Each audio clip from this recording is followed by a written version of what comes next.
3 থেকে 4টা দিন ধরে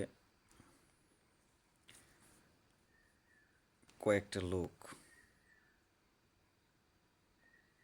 আমার এমনভাবে উস্কাইতেছে শুধু গ্যাঞ্জাম করার জন্য। ঠিক আছে, আর গ্যাঞ্জামটা কেন করতে চায় সেটা আমি বুঝতে পারতেছি না। আর কেমনি ইবান বুঝবো?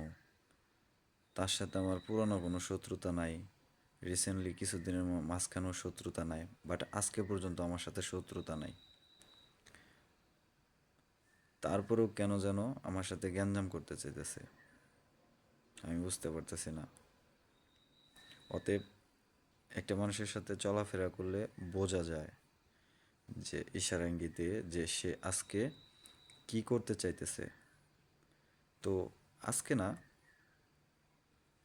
কিছুদিন যাবৎ মানে আমার সাথে খুব খারাপ আচরণ করতেছে, খুব খারাপ ব্যবহার করতেছে।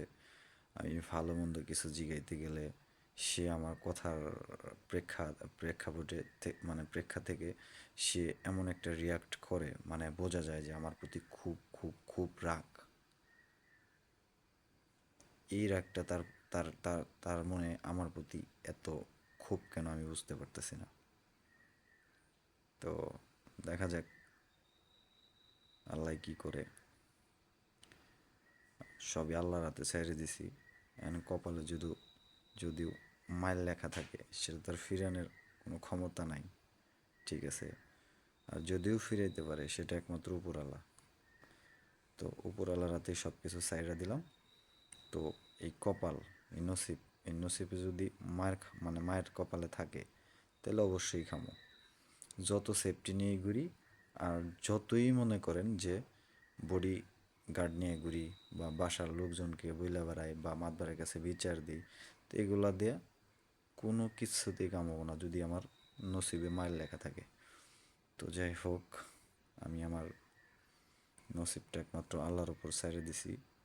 যদি বাঁচায় আল্লাহ বাঁচাবে, আর যদি মারে আল্লাহ মারবে। এইটা নিয়ে আমার কোনো মাথা ব্যথা নেই। অতএব ওই লোকটা যদি আমাকে মেরে যদি শান্তি পায়, তো আমি মনে করি মারুক।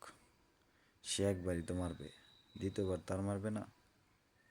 তা আমার কথা, আল্লাহ যা করে ভালোর জন্যই করে।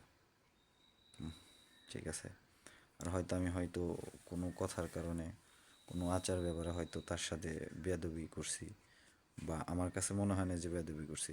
হয়তো আমার কথাগুলো, আমার চলাফেরা তার কাছে বেয়াদবি মনে হয়েছে। তার জন্যই আর কি হয়তো সে আমার সাথে বাজে রিয়াক্ট করে। ঠিক আছে, তো আর কি করব, আমার আর কিছু নাই বলার। তো সবাই ভালো থাকেন, আর আমার জন্য দোয়া করেন আল্লাহর কাছে যে আমি বেঁচে থাকি, বাট আপনাদের সামনে আরও কিছু ভালো ভালো ভিডিও উপস্থাপন করতে পারি। আর যে মায়ের কথাটা বললাম সেটার জন্য না, সেটা তার ব্যক্তিগত বিষয় আর আমার কপালের বিষয়। ঠিক আছে, আর উপর আল্লাহর বিষয়।